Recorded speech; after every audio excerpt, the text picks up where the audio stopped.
गुरुर्ब्रह्मा गुरुर्विष्णु गुरुर्देवो महेश्वर गुरुर्साक्षात् परम ब्रह्म तस्मै श्री गुरुवे नमः। ओम शांति शांति शांति।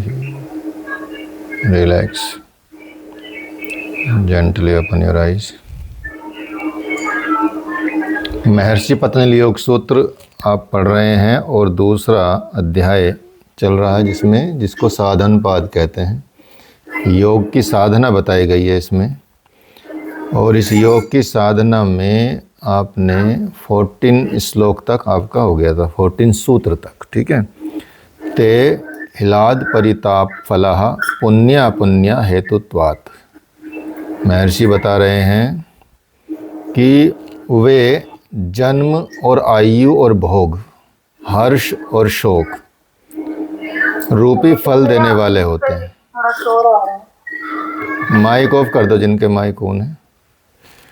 हाँ, वे जो हैं जन्म, आयु, भोग, हर्ष, शोक ऐसे फल देने वाले होते हैं। उनके दो कारण हैं, पुण्य कर्म और पाप कर्म। या तो हमारे पुण्य कर्म होते हैं या पाप कर्म होते हैं। इन्हीं दोनों से हमको प्राप्त होती हैं सारी चीज़ें। हमको हर्ष प्राप्त होगा तो पुण्य कर्म से प्राप्त होगा, हमको शोक प्राप्त होगा तो हमको पाप कर्म से प्राप्त होता है, ठीक है।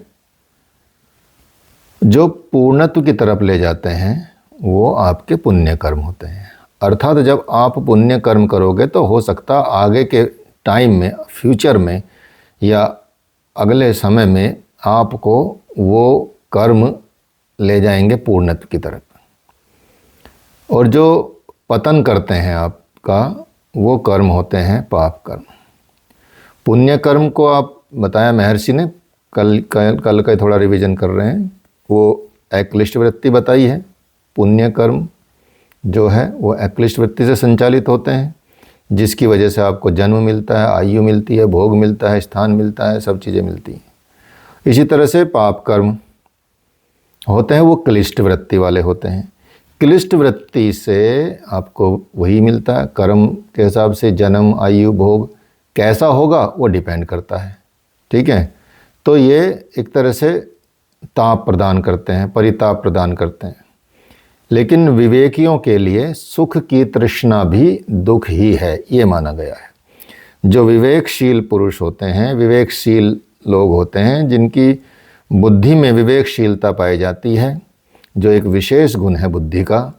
यदि आप विवेकशील हैं, यदि आप कुशल हैं, कर्मों के कुशलता हैं, तो आपके अंदर जो सुख की तृष्णा है वो भी आपको बाद में दुख के परिणाम वाली ही लगती है, आप पहचान जाते हैं। तो इसलिए महर्षि पतंजलि कहते हैं कि परिणाम ताप संस्कार दुखेर गुण वृत्ति विरोधाच दुखमेव सर्वम विवेकिनः। महर्षि पतंजलि कहते हैं कि परिणाम दुख, ताप दुख और संस्कार दुख। परिणाम दुख, ताप दुख, संस्कार दुख, ये सब में विद्यमान रहते हैं। और सब में विद्यमान रहने के कारण जो तीन गुण हैं, जो तीनों गुणों की जो वृत्तियां हैं, वो परस्पर आपस में विरोध करती हैं, विरोधी होती हैं। और विरोध होने के कारण जो विवेकी लोग होते हैं, जो विवेकियों के लिए वो सब क्या एक माना जाता है। जितने विवेकी लोग होते हैं, साधक लोग होते हैं, साधना जो करते हैं या योगी लोग होते हैं, वो सब कर्म फल दुख रूप ही समझते हैं कि कोई भी चाहे उसका स्वरूप सुख ही हो। अगर भोग विषय है तो वो दुख रूप ही होगा, क्योंकि प्रत्येक कर्म फल, हर एक कर्म का जो फल है भोग काल के बाद उसका परिणाम दुख प्रदान करता है। आज चाहे आप खुशियां मना रहे हों, हर्ष भले ही मना रहे हों, लेकिन कल उससे संश्लिष्ट जो होगा वो दुख भी आएगा। एक समय एक जैसा तो रहता ही नहीं सबका। और जिसके पास अधिक भोग होगा और उसको उसी हिसाब से फिर परिणाम मिलेगा। हमारे पास कम होगा तो उससे तो वो सब सोचते भी हैं इस बात में कि उसके पास अधिक है, मेरे पास कम है। ऐसी भावना भी आ जाती है कि भाई मैं तो चलो इतना सुखी हूँ, लेकिन मुझसे सुखी तो कोई और भी है, तो मेरे पास क्यों कम है। ऐसी भावना चलती रहती है। तो ऐसी भावना सुख के बाद भी वो दुख की भावना ही आती है। तो ऐसी भावना जो है वो ताप दुख कही जाती है कि मेरे पास इतना है, उसके पास तो इतना है।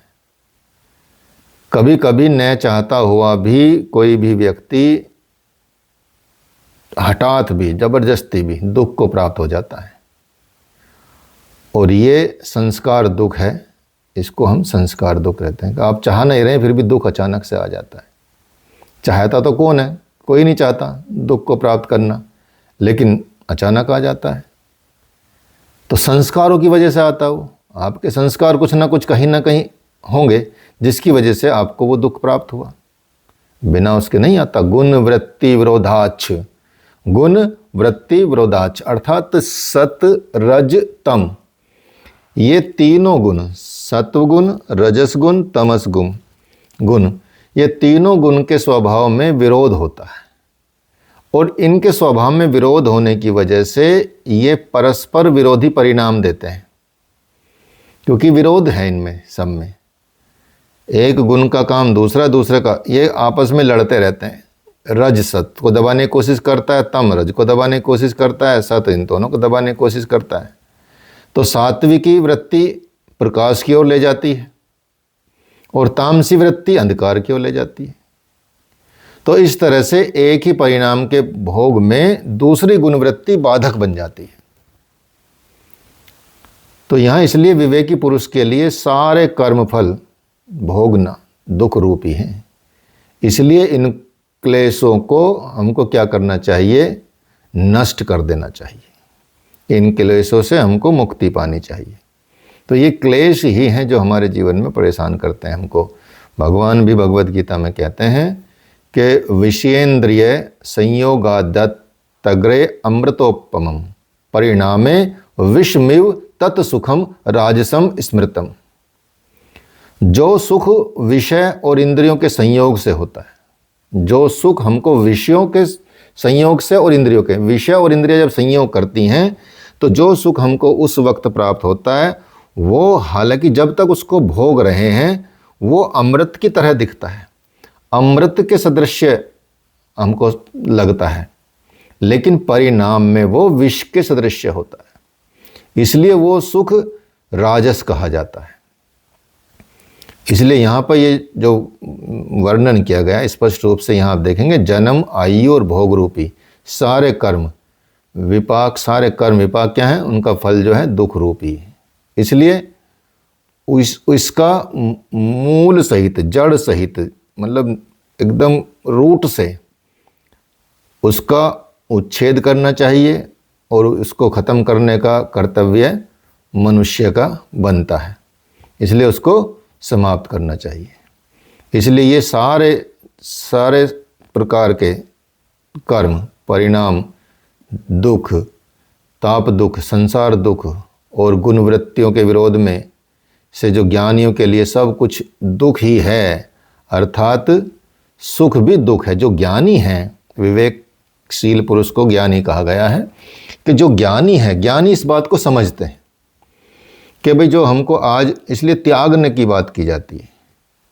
यहाँ महर्षि पतंजलि ने इस तरह से दुखों के बारे में बताया है कि जो परिणाम दुख है, जब हम विषयों को भोगते हैं और विषयों को भोगते हुए इंद्रियां जो हैं कभी कभी तृप्त नहीं होती और उनको और विषय चाहिए। इसलिए बाद में क्या होता है, जितने भी विषय हैं, चाहे वो शब्द आदि विषय हों, चाहे कैसे भी विषय हों, विषयों को भोगते भोगते इंद्रियां क्या होती, निर्बल हो जाती हैं और फिर बाद में उनको भोगने की शक्ति भी उनमें नहीं रह पाती, लेकिन उन विषयों को भोगने की प्रबल इच्छा बनी रहती है अंत तक। जब मनुष्य की इंद्रियां भी क्षीण हो जाती हैं तब भी उनकी इच्छा बनी रहती है, अर्थात भोगने के बाद भी और भोगने की प्रबल इच्छा के साथ साथ भी उसको असहनीय दुख देती है। परिणाम में परिणाम दुख वाला होता है। तो इस तरह से ये परिणाम दुख या परिणाम ताप कहते हैं इसको। जब इंद्रियां सुख भोगने की इतनी आदी हो जाएं और इंद्रियां निर्बल हो जाएं तो भी उसकी इच्छा बनी रहती है, और वो भोगने की इच्छा तो है प्रबल, लेकिन वो भोग भी नहीं पाते वो सुख। जैसे मान लिया किसी को डायबिटीज़ हो गई और मीठे का बहुत शौकीन है वो, अब घर में सब ने मना कर दे कि भाई मीठा नहीं खाना, ठीक है, और बाकी लोग गाजर का हलवा खा रहे बना बना के, मंगा के, ठीक है, और उसको दे नहीं रहे हैं। फिर वो अल्टरनेट भी खोज रहे कि भाई चलो बिना चीनी के ला दो, इसमें शुगर फ्री डाल दो, ठीक है, लेकिन नुकसान तो फिर भी करेगा ही। अर्थात भोगने की इच्छा बनी हुई, लेकिन वो उसको कैसा भी दे दोगे, फिर जो असली आनंद वाला है वो तो जो उसको याद है, जो उसने पहले खाया है, वो इंद्रियां तो दुख देने वाली होंगी। निर्बल क्योंकि हो गया, आपका सिस्टम ही मतलब मजबूत नहीं रहा। ऐसे ही आपको सब विषयों में जानना चाहिए। जब विषयों की प्राप्ति के साधन काल में, जब विषयों की प्राप्ति होती है और साधन काल में आपके पास क्या आता है, राग आता है, आसक्ति आती। जब आप योग में आगे बढ़ोगे तो बीच बीच में ललचाने के लिए चीज़ें आपके पास आएगी और आपके योग मार्ग में बाधा बनेगी, आपके योग मार्ग में बाधा उत्पन्न करेगी। और जब आपके योग मार्ग में बाधा उत्पन्न करेगी तो क्या होगा, आपको क्रोध आएगा, द्वेष होगा, द्वेष उत्पन्न हो जाएगा। फिर चाहे भले ही आप सुख भोग रहे हों, लेकिन द्वेष आ गया तो उसके चलते चलते आपको तीनों प्रकार के दैहिक, दैविक और भौतिक ताप, आपको दुख या ताप या दुख आ जाएंगे। इसलिए ये एक तरह से ताप दुख आपके पास आ गया। दुखी तो है, दुखी हो आपको। और आप यदि आपको जो कुछ भी आप जो करते हैं, कुछ भी जो करते हैं, उसका संस्कार आपके चित्त पर छप पड़ जाता है, इम्प्रिंट हो जाता है जो भी आप करते हैं, और वही आगे चलकर आपके जन्म का कारण भी बनता है।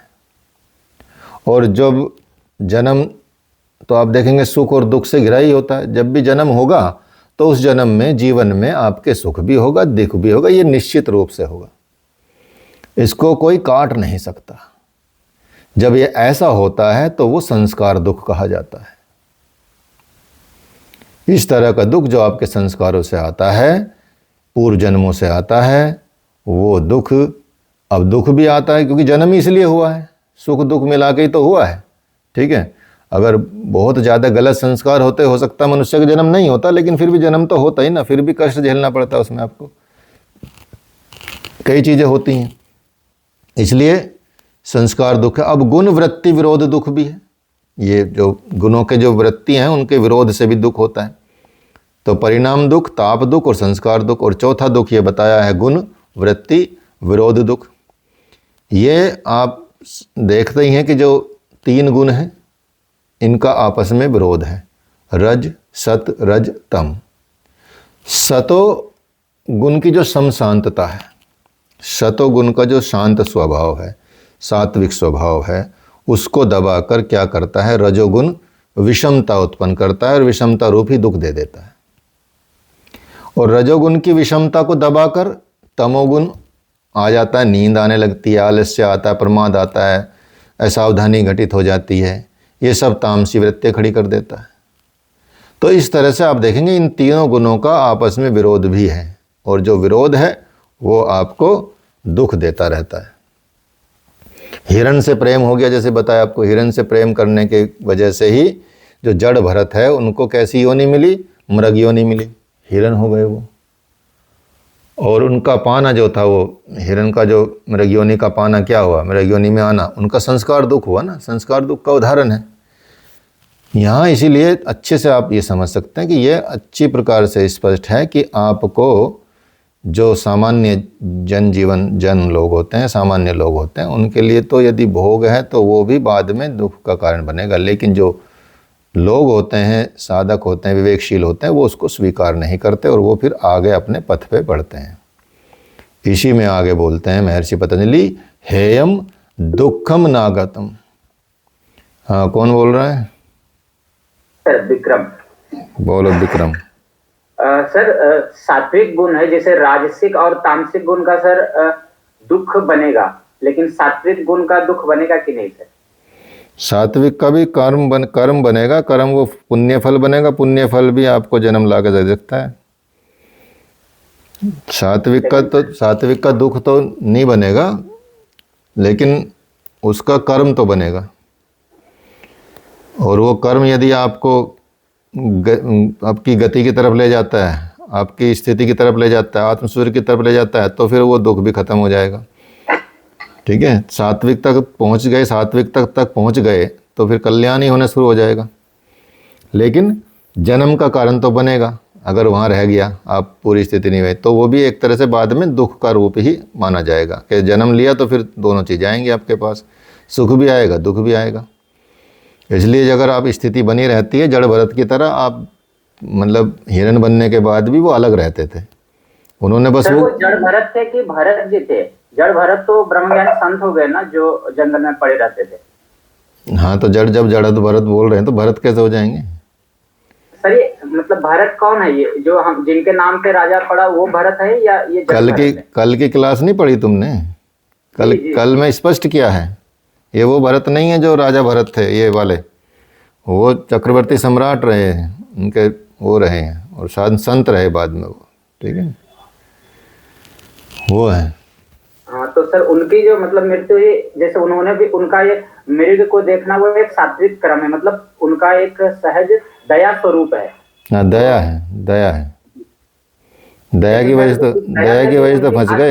हो गई तो वो उनके मतलब, हाँ, अंत समय में भगवान बोलते हैं कि अंत समय में, भगवत गीता में भी आप पढ़ेंगे कि अंत समय में जिसने जो याद किया वो उसके स्वरूप जैसा हो जाएगा। ठीक है, जिसमें उसकी आसक्ति रहेगी उसको अगला जन्म उसी तरह का प्राप्त होगा। और अंत टाइम में यदि जीवन में कुछ भी किया हो आपने, और अंत समय में सिर्फ मुझे याद कर लो, भगवान ने बोला कि यदि अंत समय में प्राण त्यागते हुए मुझे याद करेगा कोई भी, तो उसको मैं ही प्राप्त होऊंगा, ये भगवान ने घोषणा की है। ठीक है, लेकिन हमको क्या पता हमारा अंत समय कब आएगा, तो इसलिए सतत ध्यान की बात की गई है, सतत चिंतन की बात की गई, सतत जप की बात की गई है कि छूटे ना, आपकी सांस के साथ जब चले तो फिर भगवान तो याद ही रहेंगे ही रहेंगे। उसकी आदत बनानी पड़ती है। अचानक से ऐसा होगा कि भाई तुमको कोई पता चलेगा कब आने वाला है समय, तो तभी नाम ले लेंगे। ठीक है, इस तरह से चलता है। समझ गए? गुरु जी, मतलब आखिरी में जब हम भगवान को याद करते हैं, पूरी जिंदगी के जो बुरे कर्म रहे हैं वो सब माफ हो जाएंगे। हाँ, जब भगवान को प्राप्त हो जाओगे, बिल्कुल। क्योंकि जब अगर किसी ने बुरे कर्म किए होंगे ना जीवन में, तो वो स्थिति भगवान आने नहीं देते। वो चित्त जिस स्थिति में रहता है ना, वही याद करता है मन। अगर किसी का सतत चिंतन चल रहा है, वही उधर जाएगा। अचानक से कोई सात्विक नहीं हो सकता। सात्विक की आदत डालेगा तो सात्विक होगा। अचानक ये बोल दोगे कि सात्विक हो गया मैं, नहीं हो सकता। इसीलिए अचानक भगवान का नाम ले लोगे तो नहीं हो सकता, भगवान निकाले नहीं उस टाइम पे प्राण हो सकता। और अचानक आपको परिवार याद आ जाए, अचानक आपको कुछ और याद आ जाए, धन याद आ जाए, दौलत याद आ जाए, चिंता हो जाए आपको। मरने वाले के टाइम पे तो बड़ी चिंताएं होती हैं मनुष्यों को। इसीलिए यदि किसी का लगातार ऐसा चिंतन रहेगा तो उसी को याद आएगा उस वक्त, नहीं तो याद नहीं आता। ठीक है, और याद कर लिया तो फिर भगवान ने तो भगवत गीता में कहा है कि मुझे प्राप्त हो जाओगे। अब मुझे प्राप्त हो जाएगा तो भगवान देखें फिर क्या करना है। ठीक है,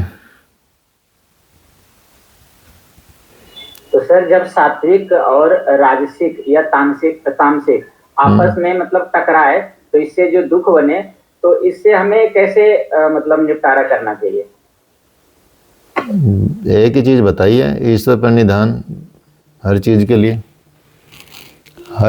लिए एक ही चीज है, भगवान को सरेंडर करो, ठीक है, उनका जप करो, ओम का ध्यान करो।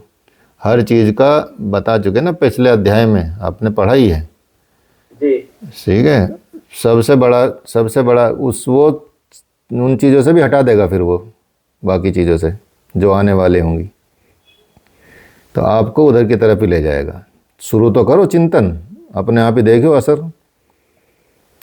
ईश्वर प्रणिधान ही बताया ना, उस ईश्वर का ध्यान करें, ये बोला हर श्लोक में, पिछले कई श्लोक में बोला है ना, सुना ही आपने, पढ़ा ही है जी। तो बस वो सब जितने भी ये आपके अंतराय है ना, उनको भी समाप्त करता है। बताया ना, अंतराय, जितने भी अंतराय हैं आपके, व्याधि, स्त्यान, संशय, प्रमाद, अविरति, भ्रांति दर्शन, लब्ध भूमिकत्व, अनवस्थितत्वानि, ये अंतराय है ना, चित्त के अंतराय, और दुख, दौर्मनस्य, अंगमेजत्व, ये सारे, श्वास प्रश्वास, ये सारे क्या हैं, वही तो हैं। तो इनको भी दूर करते हैं। अब इनको जब दूर कर रहे हैं, भगवान का चिंतन, भगवान दूर कर रहे हैं, तो फिर क्या बचेगा? कुछ नहीं बचेगा ना। लेकिन हम कहाँ कर पाते हैं? यदि ऐसा हो रहा है तो जब तक स्थिति नहीं मिलती तब तक आपको मतलब प्रयास करना पड़ेगा, अभ्यास करना पड़ेगा। तत्र स्थितो यत्नो अभ्यासः, बार बार प्रयत्न करने का नाम ही अभ्यास है। तो अभ्यास करते रहना पड़ेगा, बार बार मन को खींच के लाइए, बार बार मन को लाइए, ठीक है। नहीं तो घोड़े ना इधर उधर दौड़ेंगे, आपके लगाम आपके हाथ में नहीं रहेगी। तो लगाम को तो आपको आपके हाथ में ना बुद्धि करती है कंट्रोल, ठीक है। ऐसे करना है, एक ही चीज़ है जो आपको कर सकते हैं। बाकी जब आप मतलब निर्मल रहोगे, सात्विक भोजन करोगे, सात्विक जीवन जियोगे, सात्विक सत्संग करोगे, सात्विक वृत्ति में रहोगे, अर्थात आपको केवल ऐसा नहीं कि सिर्फ आपने मन से ठान लिया कि मैं सात्विक हो जाऊंगा और जाके बाहर पिज्ज़ा विज्जा खा रहे, रोज़ गोलगप्पे टाइप की चीज़ें खा रहे हो, ठीक है, और रोज़ आपका मन ऐसा कर रहा कि आज ये कर लूँ, वो कर लूँ, और वस्त्र भी आप ऐसे ही पहन रहे हो, आसन भी आपका निर्मल नहीं है, पवित्रता नहीं है, शुद्धता नहीं है, खान पीन में शुद्धता नहीं है, आचरण में शुद्धता नहीं है, विचारों में शुद्धता नहीं है, बातचीत में शुद्धता नहीं है, कहाँ कहाँ तक सोचना पड़ेगा। तो उसको ध्यान में रखना पड़ेगा। तो सब ओर से प्रहार करना पड़ता है ना, शत्रु, ये शत्रु हैं, शत्रुओं पे चारों तरफ से प्रहार करना पड़ेगा तो ही शत्रु को हटा सकते हो। नहीं तो ये जन्म जन्मांतरों के चीज़ें होती ना, भोग, तो वो जल्दी से जाती नहीं है। तो इसलिए ऐसा होता है, ठीक है। समझ आया? बढ़े आगे? ये तो मतलब चलता ही रहेगा सर, ये तो जीवन भर की लड़ाई है सर। नहीं, कई जीवन की भी हो सकती है तुम्हारी तो। हाँ हाँ। जरूरी कोई एक ही जीवन की। बताई ना एक कहानी, एक मतलब यहाँ तक तो माता पार्वती तक को भी ना ज्ञान मिला ना। भगवान शिव के गले में मुंड माला जो है वो भगवान माँ पार्वती के मुंड हैं सारे। जब तक उनको अमर कथा नहीं प्राप्त होगी तब तक वो ऐसे ही चलती रहेंगी। भगवान शिव तो नहीं मरते हैं, लेकिन पार्वती बार बार उनका जन्म होता है, हजारों युगों में चलता रहता है, और भगवान शिव उनका मुंड को धारण करके रखते हैं, ठीक है। ऐसी तो स्थिति है। एक संत ने पूछा भगवान से कि भगवान ये क्या है, मुझे 4-5 साल में गति प्राप्त हो गई, स्थिति आप मिल गए मुझे, मैंने तो ऐसा कोई तप किया भी नहीं है, इतनी जल्दी कैसे मिल गए? भगवान ने कहा कि आओ मेरे साथ दिखाता हूँ। अब दिखाया एक ढेर कंकालों का, कि ये देख रहे हो कंकाल? कि हाँ देख रहा हूँ, ये तो पूरा पहाड़ बना हुआ, कि पिछले 500 वर्षों से तुम यहीं तपस्या करके यहीं मर रहे हो, यहीं मतलब तपस्या कर रहे हो यहीं आके, ये तुम्हारी अस्थियाँ हैं। तो अब तुम्हारा 5 साल शेष बचा था, या अगला जन्म लेना शेष बचा था, और तुमको हम मिल गए। तो डिपेंड करता है। क्रिया योग ऐसी चीज़ है जो 10,000 वर्षों के टाइम को 3.5 वर्षों तक ला सकती है। अर्थात योगियों को 3.5 वर्ष में भी स्थिति प्राप्त हो सकती है। भगवान बुद्ध को कितने वर्षों में ज्ञान प्राप्त हुआ? पता है किसी को? कितने साल लगे भगवान बुद्ध को ज्ञान प्राप्त करने में? सर लगभग 22 वर्ष हुआ था सर। और बताओ, थोड़ा और बढ़ाओ, थोड़ा और घटाओ, नितिन जी बताएंगे। इनको पता है, इंटरनेट पे नहीं देखेगा कोई, ठीक है, गूगल नहीं करना। नहीं पता सर, मैं पर अनुमान लगाता हूँ कि 7 साल लगे। वेरी गुड, 5 वर्ष। 5 वर्ष। और महावीर स्वामी को? दोनों साथ ही साथ थे ना, एक तरह से आसपास ही थे दोनों का टाइम। उनको शायद बाद में मिली थी सर। बाद में मतलब 1 साल बाद, 2 साल बाद, या पहले भगवान बुद्ध से? आप ध्यान नहीं है सर। हाँ, भगवान बुद्ध को तो नितिन जी ने एकदम थोड़ा सही बताया, हल्का सा चूक गए, 1 अंक से 6 वर्ष उनको लगे, ठीक है। और मैं भी 1 अंक से ही चुकी हूँ सर, 1 साल एक्स्ट्रा बता दिया, तो कम बता दिया सर। और उनको डबल लगे ऑलमोस्ट, महावीर स्वामी को। उनको 12 साल में स्थिति प्राप्त हुई। और इसीलिए समय का कोई मतलब नहीं होता। समय तो बता चुके ना, जिसका तीव्र संवेगात्मक बताया था ना, तीव्र संवेग है जिसकी साधना का, उसको स्थिति जल्दी मिल जाती है। यदि स्पीड कम होगी तो स्थिति कम देर में मिलेगी। अब स्पीड बढ़ानी है। अब क्रिया योग में क्या करते हैं? तप, स्वाध्याय, ईश्वर प्रणिधानी तो बताया, 3 चीज़ तो क्रिया योग है, अर्थात योग का एक्शन है। एक क्रिया योग जो दिया है वो क्रिया योग अलग है जो दिया गया है उनके द्वारा, जिसको आप महाअवतार बाबा जिनको कहते हैं, या लाहड़ी महाशय, युक्तेश्वर गिरी जी हुए, लाहड़ी महाशय हुए, और महाअवतार बाबा हुए, योगानंद, परमहंस योगानंद हुए। तो परमहंस योगानंद जी के द्वारा क्रिया योग की जो महाअवतार बाबा क्रिया है वो क्रिया योग भी है, ठीक है। वो भी इसी रास्ते पे चलते हैं, लेकिन उनका थोड़ा डिफरेंट है। जो उनका योगदा सत्संग सोसाइटी है उसके आधार पर क्रिया योग है। यहाँ भी सेंटर है उनका, हरिद्वार में भी है और उधर भी है, ऋषिकेश में भी, ठीक है, बड़ा सेंटर। तो जो ऑटोबायोग्राफी ऑफ योगी है उसमें क्रिया योग के बारे में जिक्र है, ठीक है, उल्लेख किया गया उसमें।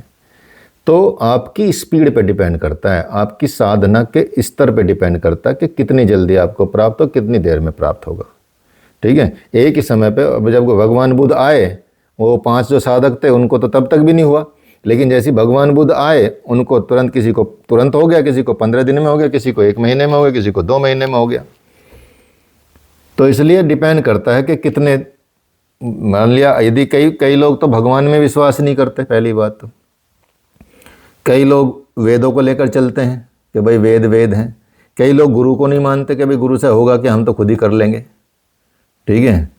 और जबकि जिस पथ पे वो चल रहे हैं उनके खुद के गुरु थे, उन आचार्यों के, ठीक है। कई जगहों पे अब गुरु परंपरा ख़त्म कर दी है, ठीक है, कई जगहों पे ये सारी चीज़ें हुई हैं। तो कैसे मिलेगी स्थिति? नहीं मिलेगी जब तक आप प्रॉपर पाथ फॉलो नहीं करोगे, जो शास्त्रों में लिखा है और उसके अनुसार आपको चीज़ें नहीं मिलेंगी। तो आपकी स्थिति कई हजारों जन्म लग सकते हैं, आपको ज़रूरत नहीं है, और कई लोग एक ही जन्म में प्राप्त कर लेते हैं। तो बताया जो क्रिया योग के जो साधन है, जो महाअवतार बाबा का है या इनका है, वो यही बताया है कि 10,000 वर्षों की जो टाइम लिमिट है, टाइम है, उसमें भी आप देखेंगे कि उससे आप 3.5 साल तक में प्राप्त कर सकते हैं। तो वही जो महर्षि पतंजलि ने बताया कि तीव्र संवेग होगा ना जिसकी साधना का, जिसके तप का, उसको तीव्र गति से प्राप्त होगा। समझ गए? ये है। चलिए 16वां श्लोक देखेंगे। हेयम दुखम नागतम। महर्षि पतंजलि यहाँ कहते हैं कि जब तक आपके सामने पहले जन्म के पाप का फल दुख देने के लिए प्रकट नहीं हुआ है, तभी तक आप प्रयत्न कर रहे हैं। जब प्रकट हो जाएगा, उसको समाप्त करोगे, तो आप अपने स्वरूप की प्राप्ति के लिए प्रयास करना शुरू कर दोगे। पहले जन्म का आपका पूर्व संस्कारों का, पूर्व जन्म के संस्कारों का आपके सामने दुख खड़ा रहता है।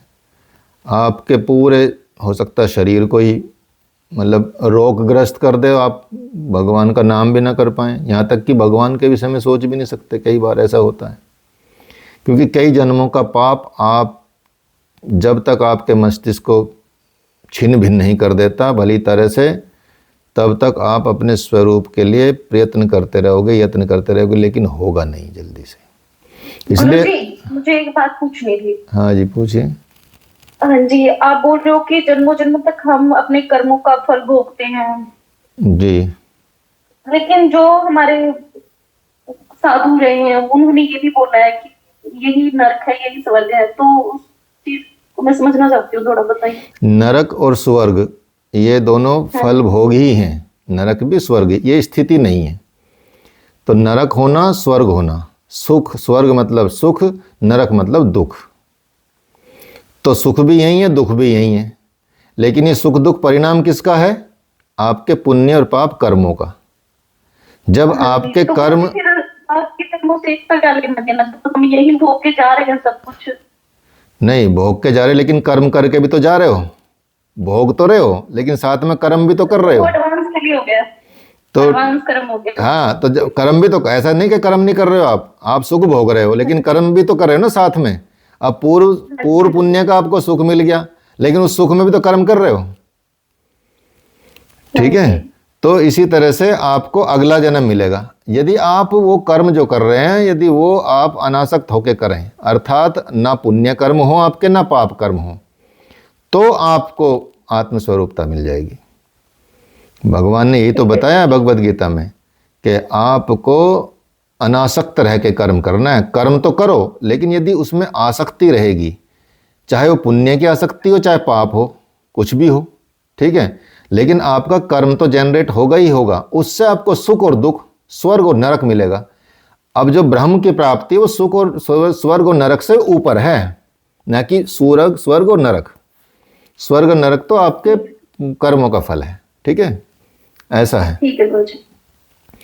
तो यही बता रहे हैं कि जन्मों तक आप तक ध्यान रखना पड़ेगा आपको, अपने कर्मों को इसलिए कुशलता के साथ करना पड़ेगा। जैसे कि बताया भी था कि योगः कर्मसु कौशलम, और नितिन जी ने परिभाषा बताई थी अच्छे से कि भाई योग को मतलब कर्म में कुशलता, तो सब बोलते हैं कि भैया स्किल इन एक्शन, अंग्रेजी में लिख देते हैं skills in action, skills in action. Skill तो क्या है? स्किल प्रतिभा हो गई चलो किसी चीज़ में, लेकिन कि बढ़िया से कर दो भाई, ये साफ़ सफाई किसी को दी तो बढ़िया कर दिया साफ़ सफाई, तो लेकिन आसक्ति तो आ गई कि हाँ भाई मैंने बहुत बढ़िया साफ़ किया है, कोई मेरी तारीफ भी नहीं कर रहा है। मैंने बहुत अच्छा खाना बनाया, मेरी कर्मों में कुशलता हो गई, लेकिन मैंने खाना बहुत अच्छा बनाया, लेकिन खा गए सब और किसी ने तारीफ भी नहीं कही, तो क्या कर रहे हो?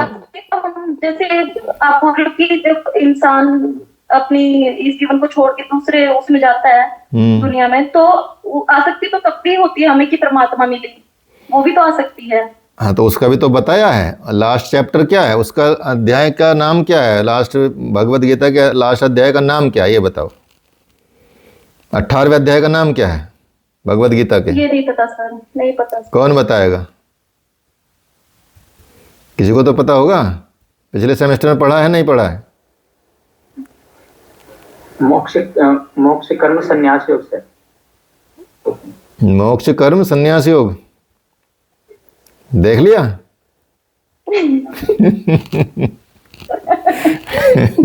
फीलिंग नहीं करनी। अब सोचो कि मोक्ष भी से भी संन्यास लेना है, उस इच्छा से संन्यास लेना है, अर्थात आपको उसकी इच्छा भी नहीं होनी चाहिए। भाई इच्छाओं का त्याग ही तो मोक्ष है, और मोक्ष की इच्छा भी तो एक इच्छा है। वही तो समझ गए नहीं? इसीलिए तो उसका भी त्याग करना है, नहीं तो पुण्य पाप में उलझते रहोगे। लेकिन ये जब आप ये स्वयं प्रकट हो जाएगी ये चेतना, जब आप उस तरफ बढ़ने लगोगे तो विवेक जागृत हो जाएगा, और विवेक जागृत हो जाएगा तो आपको सही क्या है गलत क्या है।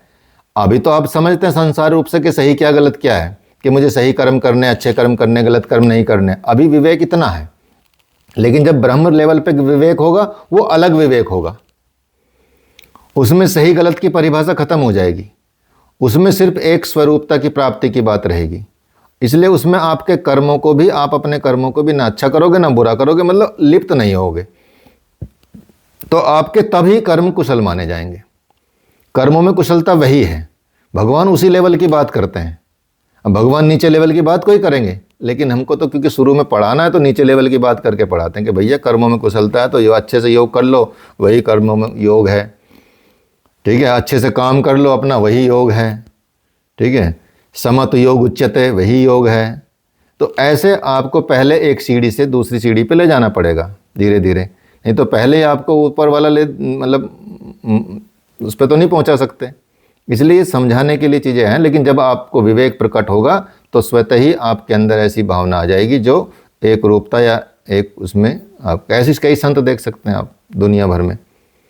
तो इसलिए आपको हमको देखना है कि हम कई बार हमारे पिछले जन्म के परिणाम के कारण ही हमारे यहाँ तक कि परिवार में वैरी उत्पन्न हो जाते हैं। हमारे परिवार में ही, बाल बच्चों में ही, माता पिता में, भाई बंधुओं में भी कि बैरी भी आ जाते हैं कई बार, ताकि हमको मतलब उससे हमारा जो कर्म किए उसको तो भोगना ही पड़ेगा। एक हिमाचल प्रदेश में, मतलब कहीं भी, ये तो हर जगह की स्थिति है, चलो हिमाचल की ना हो तो अपने गुरुदेव बताते हैं, ऐसी कहानियाँ तो बताते रहते हैं बीच बीच में। तो कोई बूढ़े पिता थे, तो उनके बेटे जो थे वो बोलते रहते हैं बेचारों को कई बार, बूढ़े लोगों के जिनके अंदर संस्कार भी नहीं रहते कई बार, कि यहाँ क्यों बैठे हो, अंदर बैठो। ऐसी कई जगह पे कोई माता थी, उनको उनके पति बोलते थे कि यहाँ पड़ी रहती है, मरती भी नहीं, हाँ करती रहती है, व्यापार नहीं करने देती, काम नहीं करने देती। बूढ़े कहते हैं कि कब मरेंगे हम।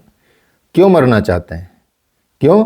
क्योंकि बाल बच्चे तो पूछते नहीं हैं, उल्लू की तरह बैठे रहते हैं, कोई तो पास में बैठाता ही नहीं है आपको उस टाइम पे। और जब तक उल्लू के जैसा नहीं हो जाते तब तक उसमें ऐसी स्थिति नहीं हो पाती कि भाई अब जब उनको अकल नहीं आती तब तक उल्लू की दशा नहीं होती यदि आप भगवान की तरफ चलते, आत्म स्वरूप की तरफ चलते, अपने स्वरूप की तरफ स्थित हो जाते हैं। जैसे ही आप अपने स्वरूप की तरफ स्थित होते हैं तो सारे दुखों का अंत हो जाता है, फिर कोई दुख प्रकट नहीं होता। अब आप सोचिए, जब हम 4 आश्रमों की व्यवस्था बताई है भारत में, 4 आश्रमों की व्यवस्था में सब कुछ दिया है ईश्वर ने। पहले आश्रम में व्यवस्था में आपको ब्रह्मचर्य व्रत का पालन करना है, अपने आप को मजबूत बनाना है, एजुकेशन प्राप्त करनी है और इस काबिल बना देना है मजबूत करके कि आप बाकी के 25 वर्ष गृहस्थ आश्रम में बड़ी अच्छी संपन्नता से रहें। बच्चे हों, पत्नी हो, परिवार हो, ठीक है, सब हो, सबको पढ़ाओ लिखाओ, सब काम करो। 25 साल आपको दिए हैं, उसके बाद भी 25 साल और दिए हैं आपको परिवार में रहने पे। क्या आप 25 ईयर्स वानप्रस्थ का जीवन जियो, जब 25 साल आपने 50 साल तक आपने सबको एस्टेब्लिश कर दिया और अब सब अपने पैरों पे, सबको एजुकेशन भी हो गया सब, लेकिन उसके बाद आपकी आसक्ति और बढ़ती चली जाती है। फिर बेटों से ज़्यादा पोतों में आ जाती है, पोतों से ज़्यादा फिर कहीं और उनकी शादियों में आ जाती है, उनका उसमें आ जाती है, परिवार में आ जाती है, ऐसा चलता रहता है। लेकिन भगवान को कभी याद करते हैं? कभी नहीं। जबकि भगवान ने वानप्रस्थ जीवन इसीलिए दिया कि भाई अब है 25 वर्षों का आपका अभ्यास करना है, अभ्यास और वैराग्य, डिटैचमेंट की प्रैक्टिस करनी। 25 साल होते होते जब आपका डिटैचमेंट हो जाए तो सीधा घर त्याग कर दो, संन्यास ले लो 75 वर्ष तक होते होते। लेकिन आपकी खाने में, धन में, दौलत में, घर में, फैक्ट्री में, नौकरी में, बच्चों में इतनी आसक्ति होती है कि आपको होश ही नहीं आता। 75 साल तक तो फिर जीते भी नहीं हैं। और आप जितने अनाथ आश्रम खुले हैं उनके भी तो औलादे होंगी, ठीक है। अब क्यों है उनका ऐसा हाल? भारत में अनाथ वृद्धाश्रम, भारत में वृद्धाश्रम की कोई परंपरा थी नहीं, ये कंसेप्ट ही नहीं था। क्यों? क्योंकि वृद्धाश्रम खुलते नहीं थे। क्यों नहीं खुलते थे? क्योंकि एक वक्त पे जो इंसान थे, लोग थे, वो भगवान को चाहने लगते थे और भगवान के लिए फिर जीने लगते थे। और जब भगवान के लिए निकल जाते हैं घर से तो फिर किसी आश्रम की आवश्यकता नहीं रहती, फिर संन्यास आश्रम में वो जीते हैं और फिर भगवान उनका ख्याल रखते हैं। कोई अजगर वृत्ति में जीता है, कोई किसी वृत्ति में जीता है, ठीक है, कोई कहीं जीता है।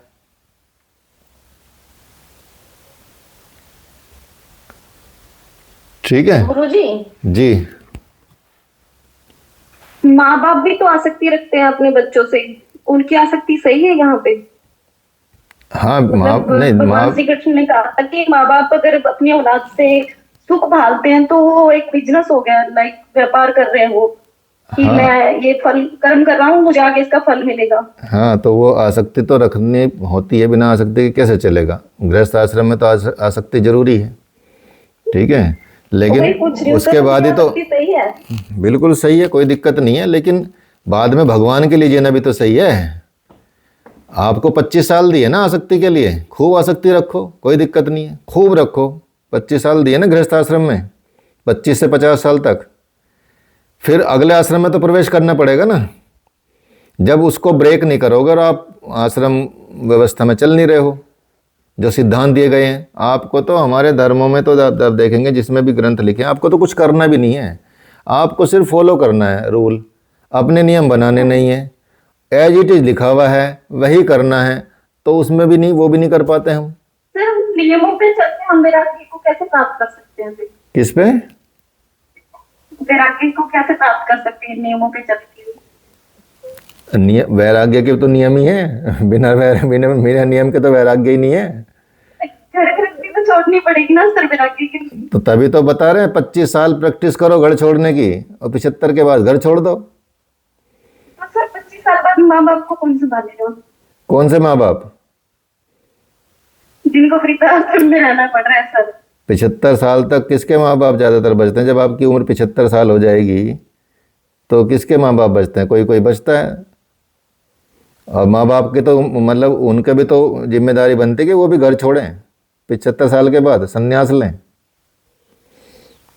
हाँ तभी तो सीक्वेंस बनेगी।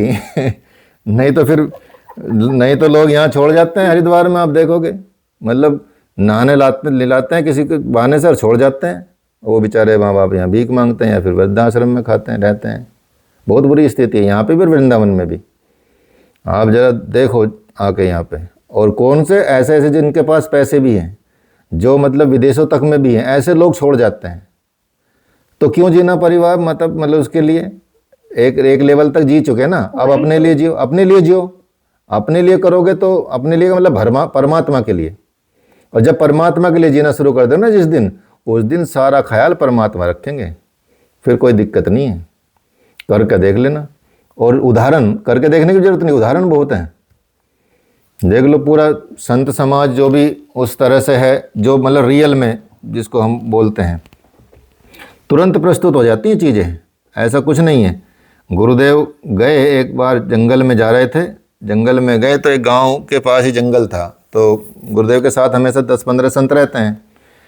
अब गुरुदेव ने बोला कि गांव में नहीं जाना, जंगल में चलते हैं इधर, ठीक है। अब जंगल में चले गए, जंगल में जाके उन्होंने बोला कि आत्मानंद यहाँ झोंपड़ी बना लो, लकड़ी वकड़ी इकट्ठी करके। तो बाकी संत बोले ना, गुरुदेव खाने को तो कुछ है नहीं, क्या खाएंगे, यहाँ जो थोड़ा बहुत था वो तो आज ख़त्म हो जाएगा। कि तुम चिंता करने के लिए हो यहाँ पे, या मतलब साधना करने के लिए हो? खाने की चिंता करने के लिए, साधना करने के लिए हो? तुम चिंता क्यों कर रहे हो? तो क्योंकि आकाश वृत्ति है अपने सारे ज़्यादातर संतों की, ठीक है। तो वो वहाँ रहे, झोपड़ी बना ली। तो वहाँ किसी को पता चल गया गांव में कि भाई कोई संत आए हुए हैं, और किसी का वहाँ फंक्शन था। अब सीधा वो वहाँ लेके सारा खाना शाम को वहाँ पहुँच गए कि महाराज जी आप गांव में नहीं आए हो, और ये है वो है, कि आपने तो हमको आशीर्वाद भी नहीं दिया, आपके लिए हम ये लाए हैं, लो खाओ सब। तो सब आ गया अपने आप। अजगर करे न चाकरी, पंछी करे न काम, दास मलुका कह गए सबके दाता राम। ठीक है, कोई कहीं भी हो, अगर भगवान के लिए हो तो भगवान वहीं पहुंचा देता है। इसकी स्टोरी भी आपने सुनी होगी। एक व्यक्ति थे जो पंडित जी के पास बैठते थे रोज़ मंदिर में जाके। अब उन्होंने पंडित जी से सवाल जवाब करते थे। अब उन्होंने बोला कि ये तुम्हारे भगवान जो हैं कि ये क्या करते हैं? कि ये सबको खाना खिलाते हैं, सबको जीवन देते हैं। कि अच्छा मुझे खिला देंगे खाना? उनका हाँ तुझे भी खिलाते हैं। कि मैं ना खाऊं तो? अगर फिर भी खिला देंगे तुझे, चिंता ना कर, प्रण कर बस। कि मैं खाऊंगा ही नहीं, चल मैं आपको टाइम देता हूँ। उन्होंने बहस करनी शुरू की पंडित जी से कि ऐसा है कि मैं आपको चैलेंज करता हूँ कि अगर आपका भगवान मुझे खाना खिला दे तो मैं मान जाऊँ कि ठीक है भाई। अब उसने, पंडित जी ने तो बोल दिया कि भगवान तो खिला ही देते हैं भाई, मुझे तो विश्वास है। अब उस जाने के बाद उस व्यक्ति के कल का टाइम दे रहा मैं आपको, कल मैं 24 घंटे तक खाना नहीं खाऊंगा, अगर तेरे भगवान ने मुझे खाना खिला दिया तो मैं मान जाऊंगा तेरा भगवान है। अब वो चला गया। अब जाके उसने, पंडित जी ने बोला भगवान को मंदिर में कि भगवान आपकी तरफ से ही मैंने बोला, मेरी लाज रख लेना कि क्या करना है मुझे तो पता नहीं क्या होगा, कि मैंने तो बोल दिया। अब वो बंदा क्या किया, जंगल में गया और जंगल में जाकर एक बरगद के पेड़ पे एकदम ऊपर जाकर बैठ गया कि मैं 24 घंटे यहाँ बैठा रहूँगा, यहाँ मुझे खिला के दिखा दे कोई खाना, ठीक है। आज तो मैं यहाँ बैठा ही रहूँगा, 24 घंटे यहीं बैठूँगा कि 24 आवर जैसे ही हो जाएंगे मैं उतर के चला जाऊँगा और पंडित को बोलूँगा देख भाई मुझे खाना नहीं खिला पाए तुम्हारे भगवान। तो वो गया, वहाँ बैठा हुआ, वहाँ थोड़ी देर बाद वहाँ एक बंजारों की टोली आई 2-4 घंटे बाद, और बंजारों की टोली ने वहीं अपना बरगद के पेड़ के नीचे अपना ठिया जमा लिया। तो उन्होंने वहाँ खाना वाना बनाना शुरू किया और वो ऊपर बैठा हुआ कि मैं तो नीचे जाऊँगा नहीं। अब वो खाना बना ही रहे थे, बना लिया उन्होंने, खाना खाने ही वाले थे, तभी वहाँ पे एक डाकुओं की टोली आ गई और डाकुओं की टोली आके वो उनको भगा दिया। वो भाग गए, उनको देख के बंजारे सब खाना वाना वहीं छोड़ गए। अब डाकुओं ने सोचा चलो भाई तो खाना बना मिल गया, चलो हम खा लेते हैं इसको। अब उन्होंने खाना शुरू करने वाले थे, सरदार, तो किसी ने बोला कि सरदार रुको, कि क्या हुआ, कि देख तो लो कहीं इसमें जहर तो नहीं है, ये जो बना रहे थे हमको देख के हम कभी कुछ मिला के चले गए हों और हम सब मर जाएं यहाँ पे। कि हाँ भाई ये तो बात कायदे की है, फिर क्या करें, कि देखो आसपास कोई है क्या। तो वो देखने लगे, एक ने ऊपर की तरफ देखा तो ऊपर बैठे थे उनको उतारा कि नीचे आओ भाई। तो ज़बरदस्ती उतारा जी, उनको खींच के लाए। उनका बता ये इसमें कुछ मिलाया तो नहीं तूने? उन्होंने कहा नहीं मैं नहीं मिलाया। उनका चल तू खा पहले। अगर नहीं मैं तो नहीं खाऊंगा, कि नहीं खाना पड़ेगा तुझे। अब उसको धमकी देने, उसको रख दी, तान दी तलवार या जो भी उनका था हथियार था, कि या तो खा नहीं तो तेरी गर्दन काट रहे हैं अभी, ठीक है, खिलाओ भाई इसको। अब उन्होंने ज़बरदस्ती उसको खिलाया तो वो खाना पड़ा उसको, जान की वो थी। अब खा लिया, उसके बाद वो उन्होंने, चोरों ने भी खा लिया। अब उसको भेज दिया कि तो जाओ चल अब ठीक है। अब वो वापस सीधा मंदिर के पास आया कि भाई तेरे भगवान ने मुझे खाना खिला दिया मैं तो ऐसी जगह जाके बैठ गया था जहाँ कोई उम्मीद ही नहीं थी। और वहाँ कैसे बंजारे आए, कैसे डाकू आए, डाकू ने मुझे देख भी लिया और मुझे ज़बरदस्ती खाना खिला दिया। वो थे मलूक दास जी। उन्होंने बाद में फिर तभी ये बोला कि अजगर करे न चाकरी, पंछी करे न काम, दास मलूक कह गए सबके दाता राम। ठीक है, ऐसी होती है भगवान की स्थिति। उनके लिए जीना शुरू करो, मेन बात यह है, फिर ज़िंदगी में दुख खत्म हो जाएंगे। यही बताया है कि अपने स्वरूप में आप यदि स्थित हो जाते हैं तो उस समय सारे दुखों का अंत हो जाता है। यही यहाँ भगवान बता रहे हैं कि अब कल की बात बना ले रे, जो बीती बीत गई दुनिया की रीति यही। कर्मों के दुख रूप फल का जो अंश व्यतीत हो गया वो बीत ही गया, और कुछ अंश वर्तमान में भोगने के लिए आ रहा है, लेकिन जो दुख अभी आया नहीं, अनागत है, आने वाला है, वो दुख है। ये बता है दुख अनागतम, वो दुख है अर्थात नष्ट करने योग्य है। जो दुख अभी आया नहीं उस दुख को आप नष्ट कर सकते हैं। प्रश्न है कि ऐसा कैसे कर सकते हैं, नष्ट कैसे करें, उसकी विधि क्या है? उसकी विधि महर्षि पतंजलि बताते हैं, दृष्ट दृश्य हो संयोगो है हेतु। दृष्टा और दृश्य का संयोग है का कारण है, अर्थात उपाय है। पहले जब हम देखते हैं कि जो दृष्ट दृश्य हो संयोगो है हेतु, दृष्टा और दृश्य का संयोग है, संयोग का दुख का कारण है। तो दृष्टा और दृश्य का संयोग दुख का कारण हो गया। क्योंकि वो कहते हैं कि जो दृश्य है और दृष्टा, इन दोनों में एकात्मकता हो गई। कैसे एकात्मकता हो गई? कभी आप कहते हैं कि मैं शरीर हूँ और कभी कहते हैं मेरा शरीर है। यही जो है, यही बात जो है शास्त्रों में ग्रंथि कही गई है, अर्थात गांठ कही गई है। जड़ और चेतन दोनों एक हो गए, जड़ चेतन ही ग्रंथि परी गई। यही बंधन है। क्या बंधन है? मैं उनका बेटा हूँ, ये मेरा बेटा है, मैं इनका पिता हूँ, ये मेरा पिता है, ये पत्नी है, ये भाई है, ये बहन है, ये पति है, ये मेरी सहेली है, ये मेरे शत्रु हैं, ये मेरे मित्र हैं। ये सब बंधन का कारण है, यही सब बंधन है। एक दिन मतलब किसी ने स्नान कराने वाले साधक से पूछा किसी ने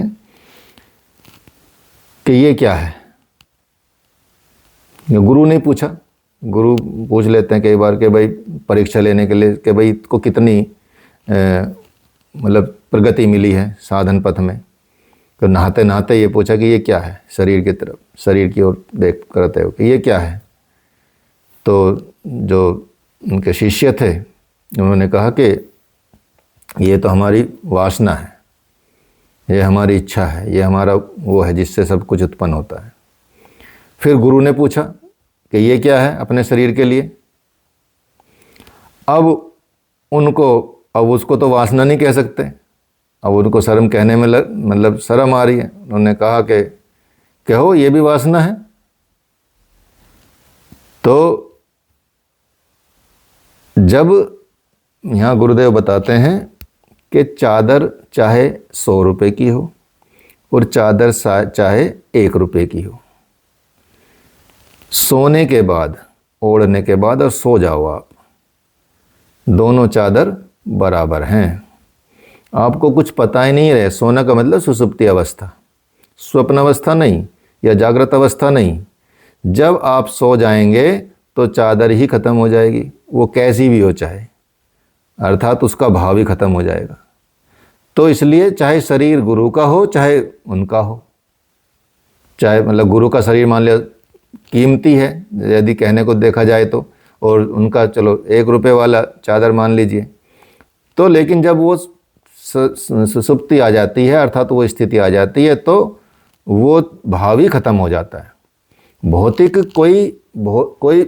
कोई भी कामना, कोई भी भौतिक कामना आत्मा के लिए वो ग्रंथि ही है, गांठ ही है। आकाश से जल गिरता है, वो तब तक निर्मल रहता जब तक ऊपर है, और जब पृथ्वी पे आता है, मिट्टी से मिल जाता, संबंध हो जाता है, तब वो निर्मल नहीं रहता। वो तब तक ही जब तक ऊपर स्थिति है। भूमि परत भा ढाबर पानी, जनु जीव ही माया लपटानी।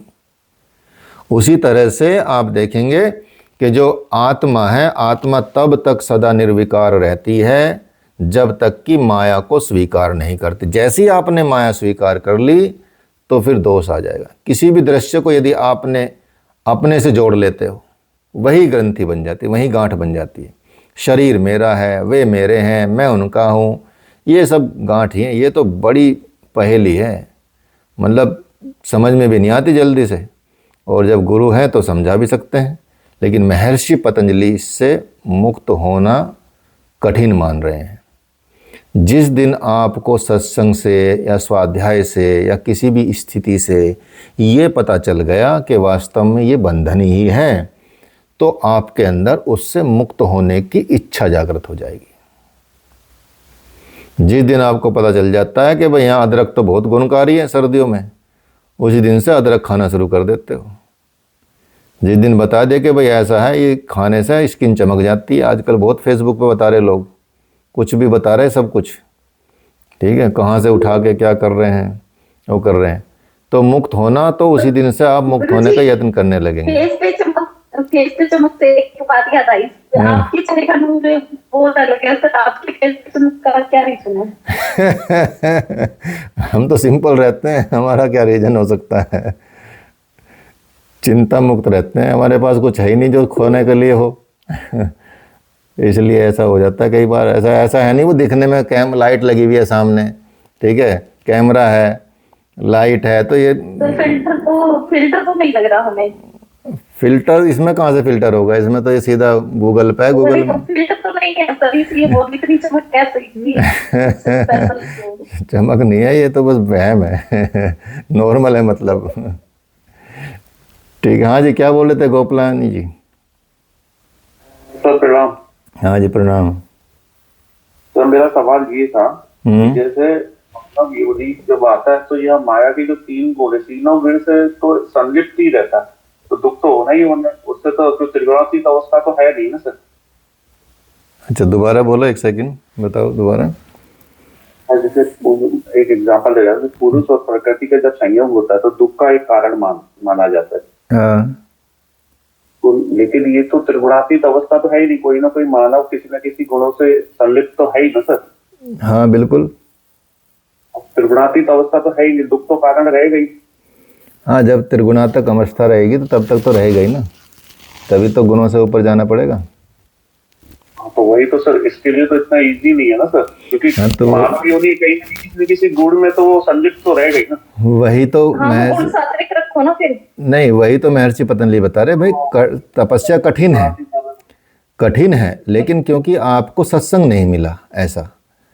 अब सोचिए, जो मैं बता रहा हूँ, जो आपके बाबा थे ना, मास्तराम बाबा, उनकी कुटिया है, वहाँ देखना जाकर, आश्रम है उनका, ठीक है। अब तो खैर वो आश्रम में जीवन में रहे नहीं, आश्रम उनके शिष्यों ने बनाया बाद में। उनकी गुफा आज भी है जहाँ वो रहते थे, और एक ही धोती उनके पास थी, ठीक है, उसी को वो पहनते थे। पूरे सर्दी गर्मी बरसात कोई भी मौसम हो, उनके पास दूसरा कोई वस्त्र नहीं था, ठीक है। अब ऐसा कैसे रह सकता कोई व्यक्ति? ऐसे संत होते थे कि वो यदि एक रोटी उनके पास है और वो सूख गई रखी भी, वो फेंकते नहीं थे, उसको गंगा जी में पहले फुलौते थे, भिगोते थे, मुलायम करते थे, तब वो खा लेते थे, ठीक है। तो ये स्थिति तब तक नहीं आती जब तक आपका संबंध नहीं होता या सत्संग नहीं होता या किसी के संपर्क में नहीं आते, क्योंकि अभी तो हम संसार में जी रहे हैं ना। संसार में जीने के बाद हमको क्या पता चलेगा? संसार में तो आप कितने भी पढ़ लेंगे, लेकिन आप पढ़ लेंगे बहुत कुछ, लेकिन उसको अनुभव नहीं कर पाएंगे। तो योग प्रयोग की चीज है, योग प्रयोग की चीज है, तो आप योग से प्रयोग करना सीखो, समझ गए? तो जब आप योग को प्रयोग में लाओगे ना, योग को प्रयोग में लाओगे तो आपको अनुभव होंगे फिर, और अनुभव जो होंगे वो आपके इतने पर्सनल होंगे, आपको मतलब आनंद आएगा उन अनुभव में। थोड़ा सा प्रयोग कर लो। कहने का तात्पर्य यही कि आज ज्ञान बहुत से स्थिति नहीं है, स्थिति लाने के लिए योग के प्रयोग करने पड़ेगा। हाँ बिल्कुल बिल्कुल, मतलब मैं इस पे अपने पे प्रयोग करता हूँ बहुत सारी चीजें, ठीक है। तो क्योंकि प्रयोग करता हूँ तो मुझे पता चलती हैं, और फिर मैं उसको बता भी सकता हूँ, लेकिन वो मैं शब्दों में बयान नहीं कर सकता। आप रसगुल्ला खा के रसगुल्ले को मीठा तो बता सकते हैं, लेकिन कैसा मीठा ये नहीं बता सकते किसी को। उसका अनुभव तो आपको होगा ना सिर्फ, या फिर जो खाएगा उसको होगा। आपसे तो कोई यही पूछेगा भाई, अगर मान ले किसी ने जीवन में रसगुल्ला नहीं खाया और आपने खाया, और वो पूछ रहा भैया रसगुल्ला कैसा लगता है, आप बोलोगे भाई मीठा लगता है। आप बोलोगे कि भाई, वो बोलेगा कैसा मीठा, गुड़ जैसा मीठा? कि नहीं, गुड़ जैसा तो नहीं है, चीनी जैसा, जबकि चीनी उसमें है। चीनी जैसा मीठा नहीं है, जलेबी जैसा मीठा नहीं है, कैसा मीठा है? तो वो तो रसगुल्ले जैसा ही मीठा होगा ना। तो वो अनुभव है, अनुभव मीठा है, ठीक है। वो तभी आएगा जब प्रयोग होगा, और प्रयोग नहीं करोगे, सिर्फ पढ़ोगे और जीवन में नहीं उतारोगे तो योग नहीं आएगा कोई भी, ठीक है। सर जैसे पहले दुख समझते नहीं थे, जैसे इन्होंने पहले एक क्लास में बोला था कि सारे दर्शनों की शुरुआत दुख से हुई है। तो जब तक दुख को दुख नहीं समझेंगे तब तक फिर दुख के अंत का कोई उपाय भी नहीं करेगा। इसीलिए हर एक महापुरुषों ने सत्संग से, योग से वो दुख को समझाने का ही प्रयास किया है। अगर दुख को समझ लिया तो फिर सुख की अनुभूति हो जाएगी। नहीं, यहाँ यही तो बात है ना, यहाँ मनुष्य संसार में रह के सुख को, जो मतलब दुख को सुख समझता है, उसको लगता है ये सुख है, ठीक है। उल्टा समझता, नित्य को अनित्य को नित्य समझ लेता है, दुख को सुख समझ लेता है, ऐसा समझता है ना, क्योंकि हम अज्ञानी हैं, अविद्या है, इसी वजह से सारी चीज़ें उत्पन्न होती हैं। सही ज्ञान कैसे मिलेगा? संतों से मिल सकता है, सत्संग से मिल सकता है, शास्त्रों से मिल सकता है, बहुत सारी चीज़ों से मिल सकता है। और आप खुद अनुभव करेंगे, यदि खुद जीना सीखोगे। जैसे मान लिया अनासक्त होने की बात है, तो मैं कई बार उस पर प्रैक्टिस करता हूँ कि भाई ठीक है, आज कोई भी बहुत मतलब ऐसी चीज़ नहीं रहती कि भाई बहुत अच्छी चीज़ लग रही है और बहुत ये मेरे पास होनी चाहिए, जबकि मुझे लगता है कि मेरे पास जो बहुत अच्छी चीज़ है वो किसी के पास होनी चाहिए, मेरे पास ज़रूरत नहीं है। ठीक है, मुझे आवश्यकता भी नहीं है। और अगर उसको अनुभव करेंगे तो आपको आनंद आएगा कि हाँ भाई, मैं तो कितना सुखी हूँ कि मुझे कहीं लगाव ज़्यादा ऐसा नहीं है कि किसी इस मोबाइल से लगाव हो गया, किसी गाड़ी से लगाव हो गया है, सब चीज़ें कोई दिक्कत नहीं भी होंगे तब भी कोई दिक्कत नहीं है। मतलब हो तो भी अच्छा, नहीं हो तो भी अच्छा, हो तो वैल्यू करो। ऐसा नहीं कि उसको तिरस्कार करना है, किसी का तिरस्कार नहीं करना, यहाँ की वस्तुओं का भी, मनुष्य को तो करना ही नहीं करना जीवन में। ठीक है, वस्तुओं का भी कभी तिरस्कार नहीं करना। वस्तुओं को भी आपके पास आने की खुशी होती है। ठीक है, और यदि आप उनको खुशी नहीं देते तो वो वस्तुएं आपसे चली जाती हैं दूर। लेकिन ऐसा नहीं कि आप उसमें आसक्त हो जाओ, उसकी वजह से दिल धड़कने लगे, वो हाँ ये चला गया मेरे पास से, ये नहीं मिला। द्वेष नहीं उत्पन्न होना चाहिए। द्वेष कब आएगा? जब आप बाधा आएगी चीज़ों में प्राप्त करने में। तो अनुभव करो, ये 5 क्लेश जो बताएं इनका अनुभव करना शुरू करो, जीवन पे इनको उतारने की कोशिश करो कि भाई ये हमको कैसे हटाना है इनको। तो यही है कि बंधन कहाँ कहाँ है। कभी आपने विचार किया इस बात पे कि यहाँ पर आकर जो विचार करने की आवश्यकता पड़ जाती है? ये देखना चाहिए आपको कि हमारे आध्यात्मिक जीवन पथ में कौन कौन सी बाधाएं हैं, सोचना पड़ेगा आपको। और जब बाधाओं का पता चल जाता है, तब जब बीमारी का पता चल जाता है तो इलाज शुरू हो जाता है। तब उन बाधाओं से मुक्त होने के लिए आप सद्गुरु से उपाय पूछ सकते हैं। भगवान ने भगवद गीता में कहा कि भाई किसी तत्वदर्शी गुरु के पास जाओ और उनसे निवेदन करो, प्रार्थना करो कि मुझे आपके पास कुछ प्रश्न है, वो करना है। बड़ा सहजता से बताया है। आप अर्जुन के प्रश्न करने का तरीका देखो, भगवान से कैसे वो तरीके प्रश्न करते हैं। ठीक है, मतलब कि मुझे भगवान कुछ पता नहीं है, मैं ऐसे कैसे समझूं इस बात को कि आप पहले से ही थे संसार में, सृष्टि में, आप तो मेरे साथ पैदा हुए हो, हमारे आसपास खेले हो, लेकिन मैं इस बात को कैसे समझूं? आप मुझे इसको समझाइए, मुझे समझ में नहीं आ रहा। उन्होंने ऐसा नहीं पूछा कि यार कैसी बात कर रहे हो भगवान, आप कहाँ पहले थे, अभी तो ऐसे कोई बोला उन्होंने। हम तो ऐसे ही बोलते हैं, हमारा व्यवहार ही ऐसा रहता है क्योंकि हम उससे आगे पहुंच ही नहीं पाते। तो तरीके कौन सिखाएगा? वेद सिखाएंगे आपको। देखो कैसे, किस वेद को जब पढ़ेंगे ना आप, वेदों को पहले ऋग्वेद को ही पढ़ना शुरू कर दो आप, पहला ही मतलब शुरुआत ही करोगे ना आपको एक शब्द के लिए कहने के लिए कितनी शब्द कहने पड़ते हैं देवताओं के लिए, उनकी प्रसन्नता के लिए। ऐसे ही भगवान के लिए भी कितना कहना पड़ेगा, कितना करना पड़ेगा। तो इसलिए सदगुरु से जाके, गुरु से जाके पूछना पड़ता है। तो रोग का पता चल गया तो आप डॉक्टर के पास चले जाते हैं, ठीक करा लेते हैं। बंधन पर विचार नहीं करोगे तो बंधन दिखाई नहीं पड़ेगा। सभी शास्त्रों में ये कहा गया कि आप जैसा सोचते हैं उसी रूप के हो जाते हैं। तदा दृष्टु स्वरूप स्थानम। एक गडरिये ने, वैसा टाइम हो गया, बस ये थोड़ा सा कहानी से सुना देते हैं छोटी सी, इसके बाद तुमको नमस्ते करेंगे। ठीक है, तो एक गडरिये ने क्या किया, जब ये सुना कि ऐसी बात है तो उसने एक प्रयोग किया। उसने एक बाघ के बच्चे को, बाघ का बच्चा लिया छोटा, बाघ के बच्चे को भेड़ों के साथ रख दिया। बच्चे को कुछ दिनों बाद भेड़ के स्वभाव वाला हो गया। उसने कभी अपने बाघ को देखा नहीं। तब गडरिये ने बात कही कि बात तो सही है भाई, ये तो भूल ही गया कि मैं बाघ हूँ।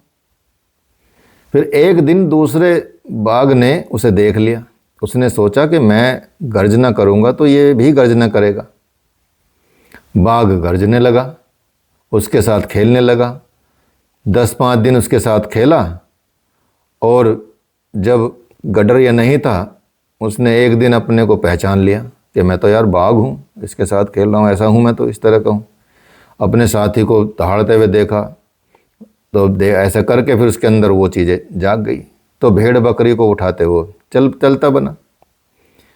तो इसलिए हम भूल जाते हैं, कहाँ रहते हैं हम, भेड़ के बीच में चले जाते हैं तो आप बाघ, लेकिन कैसे बने हुए हैं, भेड़। सभी संत महात्मा कहते हैं कि आप आत्मा ही हैं, आपकी आत्मशक्ति कोई मतलब गिरी नहीं है, नपुंसक नहीं है, उनके साथ रहने से निष्क्रिय हो गई है बस। भगवान ने भी नपुंसक कहा है उसमें भगवत गीता में अर्जुन को। क्या अर्जुन नपुंसक था? बिल्कुल नहीं, वो तो बहुत एक युद्ध उन्होंने अकेले ने जीता है। लेकिन आड़ चुबानी पड़ती है, मतलब वो चुबाना पड़ता है, चोंच, ठीक है। 108 गालियां दी है भगवत गीता में। हाँ, जो भी गालियां दी हैं उनको गाली मत समझो, वो प्रसाद था, ठीक है। गाली काहे बोल रहे हो अर्जुन को कोई गाली दे सकता है? और वो भी भगवान को ही गाली देते हैं। गालियां नहीं है, गालियों का प्रयोग नहीं करना है, गाली शब्द का प्रयोग नहीं करना है, ठीक है।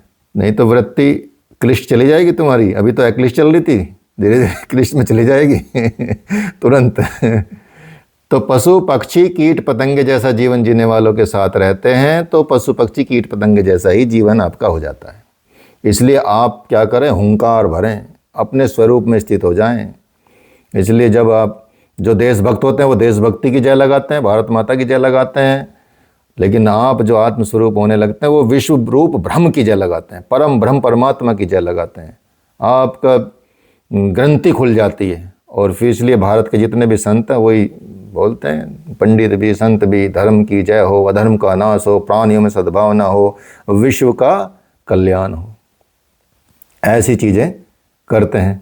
तो इसलिए हमको ध्यान रखना है कि हमको किस स्थिति पे पहुंचना है, ठीक है।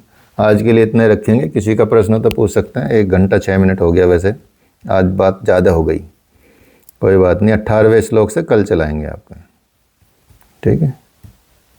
कोई प्रश्न हो तो पूछ सकते हैं, ठीक है। बंद कर देते हैं।